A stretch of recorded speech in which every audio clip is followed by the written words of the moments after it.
तो अब बात करते हैं चंद्रयान 2 के बारे में।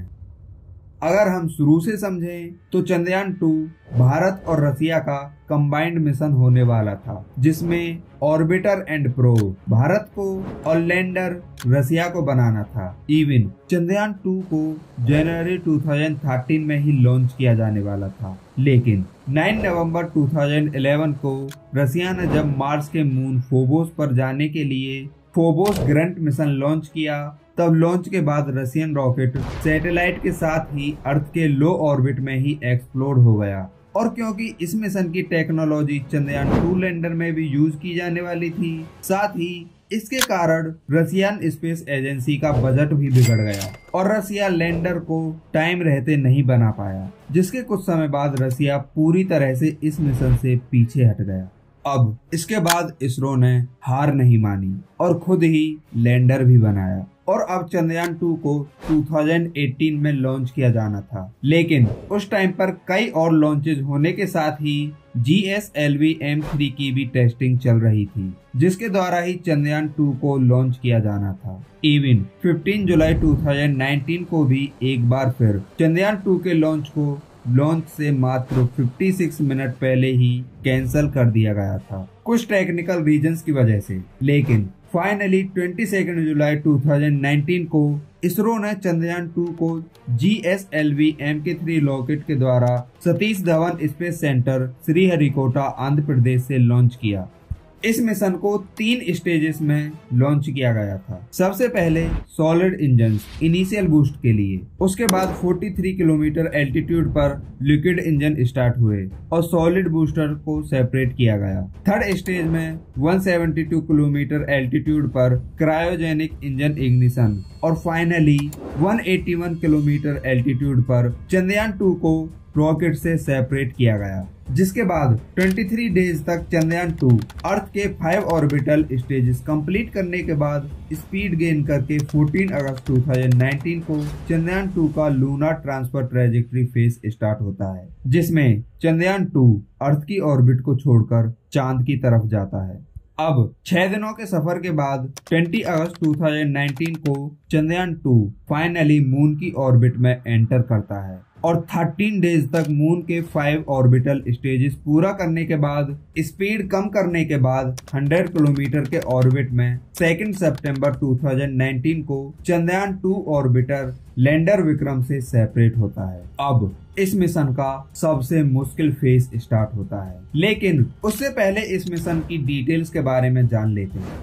इस मिशन में एक ऑर्बिटर, एक लैंडर और एक रोवर था, जिसमें ऑर्बिटर जिसका वेट 2379 किलोग्राम जो 100 वॉट एनर्जी पर वर्क करता है, और ये ऑर्बिटर ही लैंडर और रोवर से कम्युनिकेशन का मीडियम है। और इवन चंद्रयान 2 के 95% ऑब्जेक्टिव्स को ऑर्बिटर ही पूरा करेगा, जिसका काम मून की टोपोग्राफी मैपिंग, सरफेस पर मिनरल्स एंड एलिमेंट्स की खोज करना, मून के एग्जोस्फीयर की स्टडी करना और मून के सरफेस पर आइस वाटर की मौजूदगी को और भी डीपली समझना था, जिसके लिए चंद्रयान 2 ऑर्बिटर में टोटल 8 पेलोड्स थे, जिनकी सहायता से चंद्रयान 2 ऑर्बिटर चांद की ऑब्जर्वेशन करता। वैसे शुरुआत में इसका सर्विंग पीरियड सिर्फ 1 ईयर के लिए होने वाला था, जिसे बढ़ाकर 7 ईयर्स के लिए कर दिया गया।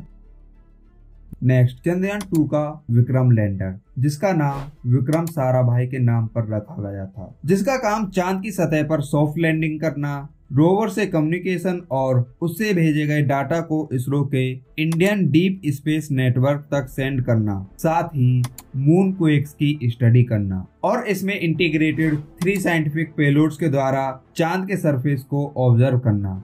इसी के साथ रोवर प्रज्ञान, जिसका नाम एक संस्कृत शब्द है जिसका मतलब विजडम होता है, चांद के सरफेस पर उतरकर चांद के साउथ पोल को स्टडी करेगा, जिसमें मून पर मिनरल्स और आइस वाटर की डिटेल स्टडी करना, जो 14 अर्थ डेज या 1 लूनार डे के टाइम पीरियड के लिए होगा, जिसके लिए इसमें 2 साइंटिफिक इंस्ट्रूमेंट्स इंटीग्रेट किए गए हैं, जिनके द्वारा ये मून के सरफेस की स्टडी करेगा और इसरो को डाटा प्रोवाइड करेगा। वैसे तो इस मिशन में रोवर का वर्क ओनली 5% था। इस मिशन में लैंडर एंड रोवर का मेन ऑब्जेक्टिव चांद की सतह पर सॉफ्ट लैंडिंग एंड सरफेस पर चलना था। अब बात करते हैं चंद्रयान 2 के सबसे important and most difficult phase की, जो था मून के सरफेस पर सॉफ्ट लैंडिंग करना। अब 2 सितंबर को लैंडर विक्रम को ऑर्बिटर से सेपरेट किया गया। इस टाइम पर विक्रम लैंडर चांद से 100 किलोमीटर के एल्टीट्यूड पर था, जिसके बाद कुछ दिनों तक लैंडर अपनी स्पीड स्लो करता है और चांद के नजदीक आता जाता है और फाइनली विक्रम लैंडर 7 सितंबर को चांद से ऑलमोस्ट 30 किलोमीटर के एल्टीट्यूड पर आ जाता है। और अब 7 सितंबर 2019 को ऑलमोस्ट 1:35 AM को सबसे डिफिकल्ट लैंडिंग फेज स्टार्ट होता है, जो कुछ स्टेजेस में डिवाइडेड था, जिसमें पहले स्टेज रफ ब्रेकिंग स्टेज में विक्रम लैंडर को 30 किलोमीटर के एल्टीट्यूड से कैलकुलेटेड और गाइडेड तरीके से डिसेंट इंजन स्टार्ट करके रफ ब्रेकिंग करनी थी, जिसमें लैंडर की स्पीड ड्रास्टिकली डिक्रीज होती, जहां पर विक्रम लैंडर को 30 किलोमीटर एल्टीट्यूड पर 6000 किलोमीटर पर आवर की स्पीड को ड्रास्टिकली 6 to 7 किलोमीटर के एल्टीट्यूड तक 500 किलोमीटर पर आवर करना था, जो विक्रम लैंडर ने सक्सेसफुली कंप्लीट भी किया। और अब विक्रम लैंडर अपने पाथ पर कंटिन्यू रहता है। यहाँ ये जो आप रेड लाइन देख रहे हो, ये इसरो द्वारा डिसाइडेड ट्रेजेक्ट्री है जिसे विक्रम लैंडर को फॉलो करना था, और ये ग्रीन लाइन विक्रम लैंडर की एक्चुअल ट्रेजेक्ट्री थी।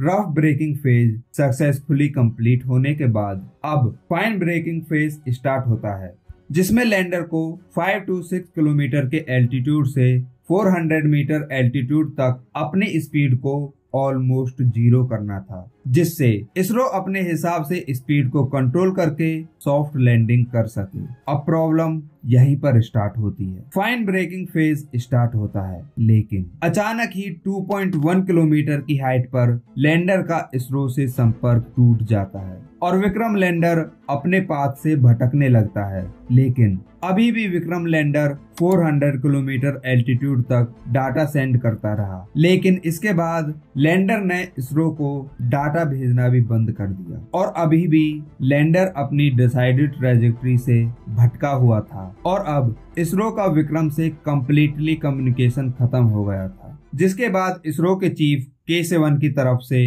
ये अनाउंस होता है, Vikram lander descent was as planned and the normal performance was observed up to an altitude of 2.1 kilometer.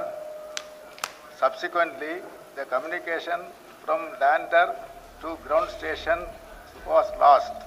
अब थोड़ा डिटेल्स में जानते हैं उस टाइम पर क्या हुआ होगा। चंद्रयान 2 का फाइन ब्रेकिंग फेज शुरू होता है। अब इस टाइम पर इसरो ने फाइन ब्रेकिंग को सही से परफॉर्म करने के लिए लैंडर को एक स्पेसिफिक ओरिएंटेशन पर लॉक कर दिया था, क्योंकि अगर लैंडर की ओरिएंटेशन इधर उधर होती तो वो अपनी डिसाइडेड ट्रेजेक्ट्री से भटक सकता था। अब यहाँ पर क्या हुआ, अचानक ही कम्युनिकेशन सिस्टम में प्रॉब्लम के कारण इसरो का लैंडर से 2.1 किलोमीटर पर कनेक्शन लॉस्ट हो गया। तब लैंडर की speed almost 200 to 300 kilometre per hour थी। अब क्योंकि इसरो का लैंडर से कम्युनिकेशन खत्म हो चुका था, तो अब सब कुछ सॉफ्टवेयर को ही संभालना था।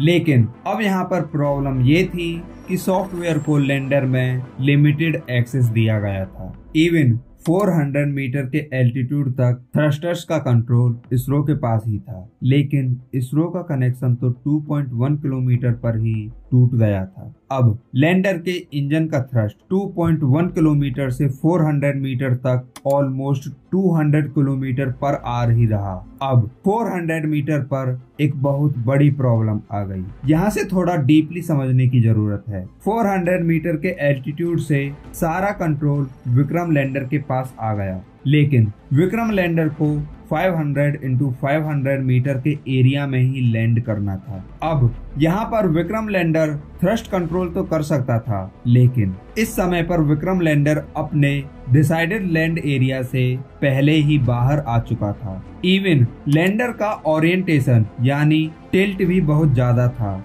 यानी उस टाइम पर लैंडर सीधा नहीं था। अब लैंडर में जो लोकेशन फीड है वो तो उसी लोकेशन में जाने की कोशिश करेगा, जिसके कारण सॉफ्टवेयर कंफ्यूज हो गया। और क्योंकि स्पीड ज्यादा होने के कारण टाइम भी बहुत कम था और सॉफ्टवेयर को लैंडर को उसी 500x500 मीटर के एरिया में लैंड कराना था, इवन लैंडर को भी सीधा करना था, तो सॉफ्टवेयर कंफ्यूज हो गया और लैंडर ने इसी एरिया में जाने की कोशिश की होगी, जिसके कारण विक्रम लैंडर ने थ्रस्ट को कम नहीं किया। इवन इतना कम टाइम में थ्रस्ट कंट्रोल करना पॉसिबल भी नहीं था और फाइनली लैंडर की डिसाइडेड लोकेशन से 500 मीटर की दूरी पर क्रैश लैंडिंग हुई और चंद्रयान 2 मिशन फेल हो गया। लेकिन चंद्रयान 2 में हुई गलतियों से सीखकर इसरो ने चंद्रयान 3 में कई इम्प्रूवमेंट्स की, जिनके बारे में हम आगे बात करेंगे। अब इसका मतलब ये नहीं कि चंद्रयान 2 मिशन पूरी तरह से ही फेल हो गया। मून पर सॉफ्ट लैंडिंग तो इस मिशन का सिर्फ 5% हिस्सा था। बाकी 95% काम करने के लिए चंद्रयान 2 का ऑर्बिटर अभी भी मून को ऑर्बिट कर रहा है और चांद को ऑब्जर्व कर रहा है और उसका डाटा इसरो को भेज रहा है। इवन चंद्रयान 2 का ऑर्बिटर चंद्रयान 3 मिशन का एक महत्वपूर्ण पार्ट है, जिसे हम आगे समझने वाले हैं।